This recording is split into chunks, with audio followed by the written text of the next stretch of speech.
on, guys? So today in this video, we're out here, as you guys can tell from the title, we are doing the review on the 75 Whopper Plopper. I'm really excited about this thing. Have yet to make a single cast with it. This is going to be my first cast right here. Casts really well. I'm actually quite surprised at how well it casts. I think it has a leaf on it already. It does. Awesome. Let me get this in. First cast, already caught something. The very rare leaf bass.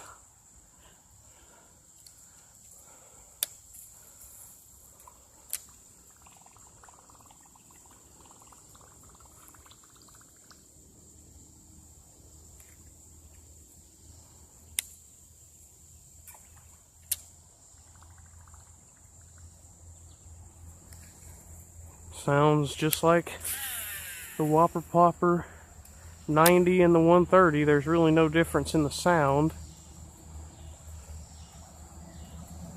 I think I got another leaf.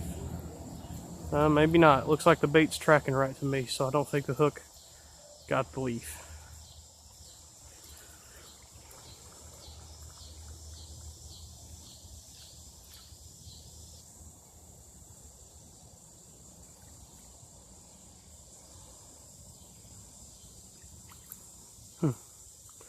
Well, I like the action of it because I like the other Whopper Ploppers. If any of you guys like the other Whopper Ploppers, you'll like this one.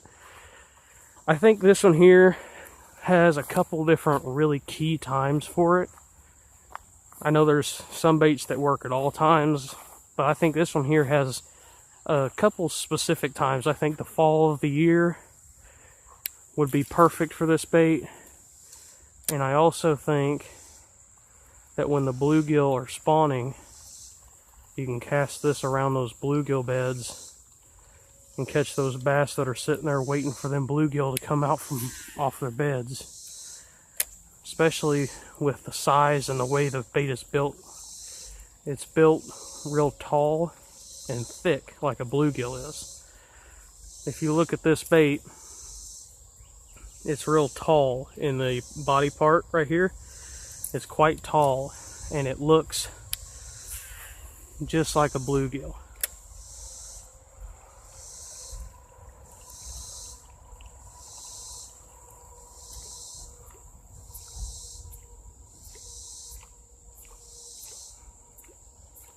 It does the popping just like the 130 and the 90 size does, which is always good. I like to do that every once in a while when I'm fishing a Whopper Plopper. Gives it just a little bit of a different look, especially when it goes buzzing across the surface and then it just starts popping all of a sudden. Gives it the look of an injured bait fish. I also like to do that around cover as well. Work it like a popper, and then you can burn it back to you and give it the look of sort of like a buzz bait. Ooh. Bluegill just busted right there. I doubt he's going to hit this, but we can try.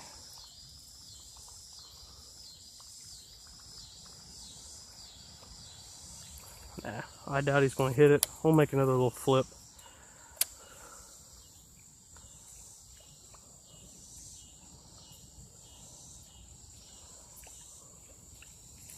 Nah, he ain't going to hit it.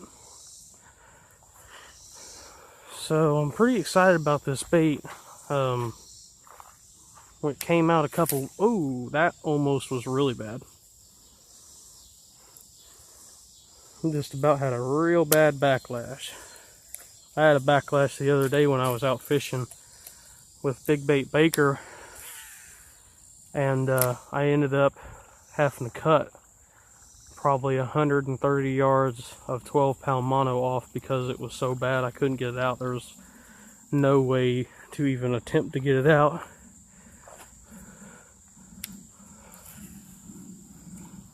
That's why you use cheap line.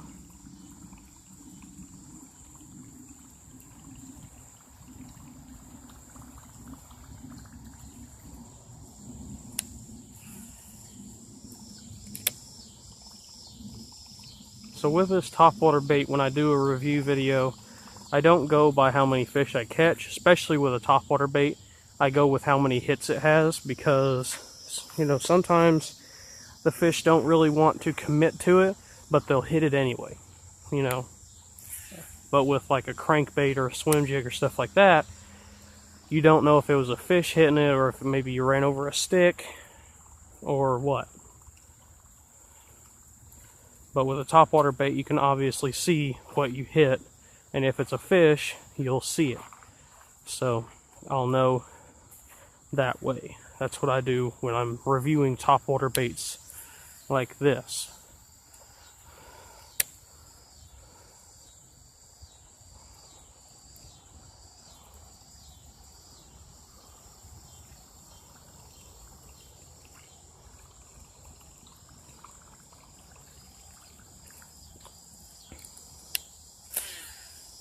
So this color is the bluegill color.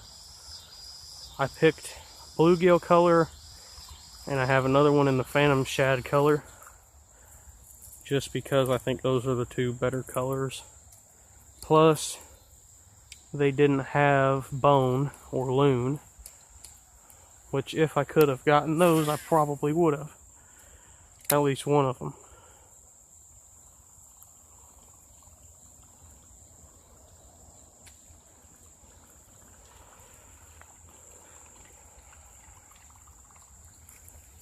So far what I've noticed is, just like the normal Whopper Ploppers, if it gets a leaf on one of the hooks, it doesn't work right. Which, honestly, what bait does? You know, 99% of your lures, when they get a leaf on them, they don't usually work right. So, I mean, I can't really default it for that, because I've never had a lure that actually worked better, or at all, with a leaf on it. So, I'm not going to get mad at that.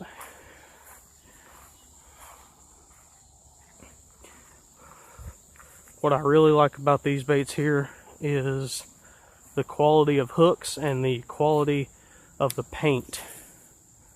It's not like one of the foil paint jobs where it's just like it'll peel off after a couple fish. This here is straight to the body paint. Has a really nice action. Honestly, I think that this one here, after I've gotten to fish it a little bit more, I kind of feel like this one here has more of a tighter but quicker motion than the 130 does. Now, I fished 130 and the 90, and I fished this one here. Right now I'm fishing it, but the 130, I've noticed, has more of a slow, loud chop. This one here seems to have more of a really fast-paced chop to it, instead of a real slow chop like the 130 does. But something I do notice that all three of them do very well is the pop. Now, I'll do this here if the fish, like one day, I had a bunch of blow-ups on the Whopper Plopper 90, but I don't, if I remember correctly, I didn't hook any of them. Which I don't really know why there's two treble hooks on it. But one day I was out at a pond. It's a pond that I've fished many times, and I've caught a lot of fish on topwater lures there. It was literally the place that I started bass fishing at. And I started bass fishing there with a topwater bait. And I took the 90, and these fish were over on the other bank, and if I walked over to the other bank, they would never bite. I don't know why they would, but they never would. So I would cast from one bank to the other bank with the 90 size, and I would let it sit there for a little bit, and I would pop, pop, pop, pop, pop, pop, just like that. And they would come out of the water. I had one of them probably come maybe 1.5 feet out of the water for the bait, but they just weren't getting the hooks. I don't know if it was my fault or if it was just the bait, like the hooks weren't connecting into the fish's mouth, or what it was, but I just was not hooking up with any of the fish. Could have been my fault. I could have not been setting a hook in time. Could have been something like that. I don't really know.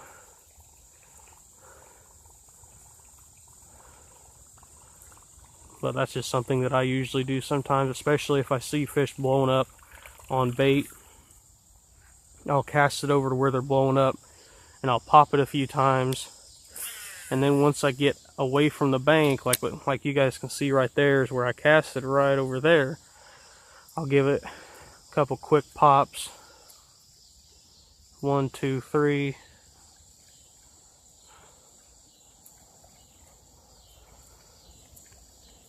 And then if I don't get any hits, I'll start running it back towards me. And sometimes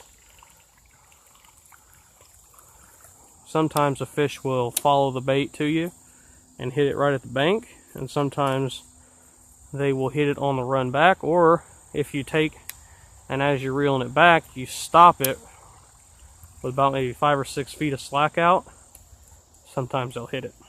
My first fish ever on a Whopper Plopper was on the 130 size.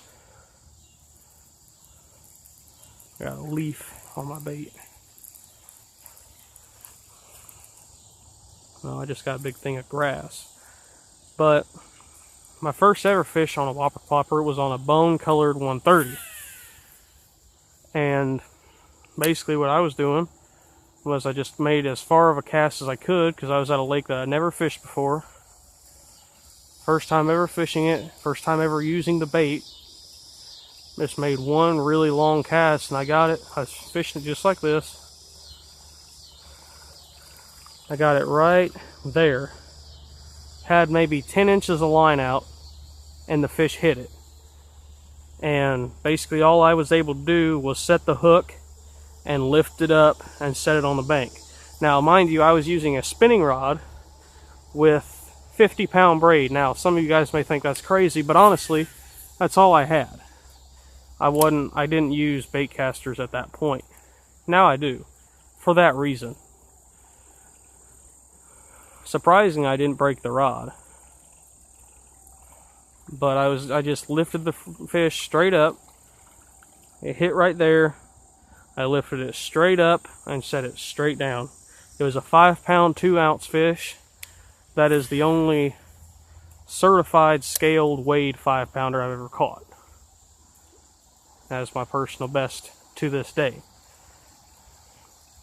Then my second fish on a Whopper Plopper was on the same Whopper Plopper. I think it was like 4 days later at the same pond I was talking about, the 90 Whopper Plopper. I was still using the 130, and I'll show you what I did.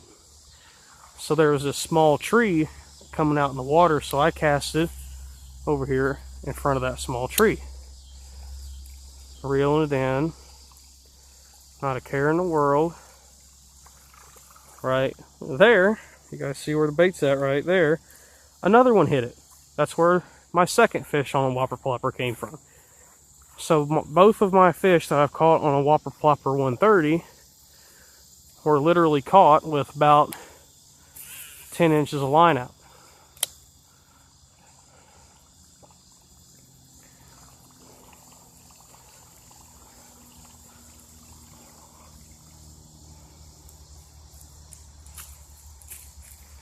Any of you guys that are musky fishermen out there, y'all will know that taking baits and stopping them right at the boat and doing the figure 8 and stuff has caught a lot of fish for you. I've actually caught fish doing that with square bill crankbaits, taking them off of a dock, standing on a dock, and when I got about maybe 2 foot of line out, I just started going in a big circle, doing like them musky anglers do, and I actually caught probably my second or third biggest fish of the year that year. It was probably a 3.5 pounder, but this was back when I first started bass fishing. Now a 3.5 pounder is not too uncommon for me to catch, because I fish with a lot of baits that catch those type fish. Oop, I just seen something move over there by them lily pads. I'm gonna make a cast right here first though. So I'm not really expecting to catch anything on this bait today, because one, I don't really have a whole lot of topwater hits in this pond. I usually catch my fish on either bottom baits or something moving under the surface like a square bill. I have a lot of bites on the 1.5 chartreuse blackback 1.5, but I can still fish and see, you know, sometimes I'll have big bluegill come up and swipe up my bait, and that's pretty cool to see. So I think since we're 15 minutes into this video, didn't even realize we were that far into it, but I think since we're that far into it, I'll go ahead and start the rating system. So the rating system that I use goes up to 30 points for each category, depending on the circumstances or the bait itself. So quality, we'll start off with quality. Quality is a 10 out of 10 in my opinion. I have a very good trust in these hooks. I would bet these hooks would stand up to a 10-pounder easily. I know Tactical Bassin, if I remember correctly, now I have a horrible memory, so don't quote me on this, but if I remember correctly, they said that they don't change out the River to Sea hooks because they're good. Now, I could be wrong on that. I could be thinking of a different brand that they were talking about, but I don't know. I don't change out hooks anyway. It doesn't matter what kind of brand it is. I just don't, because it's a waste of time in my opinion, unless they are really crappy hooks. So these hooks here are really good, and the paint job is awesome on these baits. I've got two of them, one in the Phantom Shad, one in the bluegill. This here's the bluegill. I love the color on them, and it's not a foil finish, what they call a foil finish. It's not a foil on there. So this paint job is going to stand up to a lot of fish, and a lot of aggressive fish. So overall quality is a 10 out of 10. The fish catching rate, I'm not going to rate it that today because, honestly, to be 100% honest with you, I didn't really think we were going to get that many bites in here, if any at all. Just because I don't usually get many topwater hits in this pond. So the fact that we didn't, I'm not terribly surprised of. But who knows, we might catch one here in a second. If I do catch one on it, I will post the picture on Facebook. By the way, follow me on Facebook. Michael Gerald, same profile picture as my YouTube. So, my overall confidence in this bait is definitely a 10 out of 10 because it just looks good. I think that it's going to catch a lot of fish, especially fish during the fall transition time, which is not too far away, which I'm really glad that I was able to get these baits. I'm honestly quite surprised that they were out because they only came out like a couple weeks ago at iCast. And like I said during my unboxing video, I was really surprised that they were already on eBay. As a lot of you guys know, I only buy lures on eBay because Tackle Warehouse, I don't have enough money to get the free shipping on Tackle Warehouse sometimes. So I just look on eBay and find them. So I'm definitely excited about this bait. As far as quality and price goes, I definitely like the quality and price, and I will probably, you know, if I catch some fish on it this year, I'll probably buy some more over the winter just to be able to stock up on baits.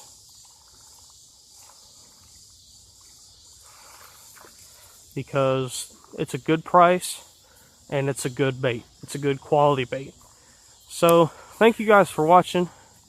Make sure you like, comment, and subscribe if you haven't already. If you're new to the channel, make sure you guys subscribe because at 1,000 subscribers, I will be doing a huge giveaway.